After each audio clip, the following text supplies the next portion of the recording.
কি গাজার মতো অবস্থা হতে চলেছে ইরানের? কারণ ইসরায়েল একটা ম্যাসিভ অ্যাটাক করলো ইরানের উপর।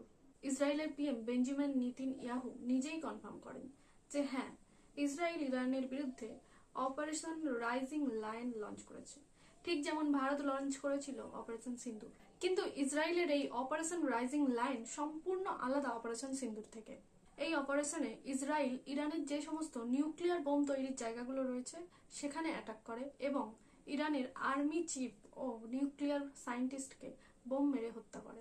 ইসরায়েলের দাবি ইরান নিউক্লিয়ার বোম তৈরির খুবই কাছাকাছি চলে এসেছিল, তাই তাদের উপর এই অ্যাটাকটা খুব দরকারি ছিল। না হলে নাকি পরে ইরান ইসরায়েলের উপরই অ্যাটাক করতে পারত এবং ইসরায়েলকে ধ্বংসের মুখে ঠেলে দিত। ইসরায়েলের পিএম এও বললেন যে যতদিন না আমরা নিশ্চিত হচ্ছি যে ইরানের সমস্ত নিউক্লিয়ার বোম তৈরির জিনিসপত্র সমস্ত কিছু ধ্বংস হয়ে গেছে, ততদিন আমরা এই অপারেশন চালিয়ে যাব। দেখা যাক ইরানের প্রতিক্রিয়া কি আসে। আর বন্ধুরা, তোমরা তোমাদের প্রতিক্রিয়া নিচে কমেন্টে জানাও।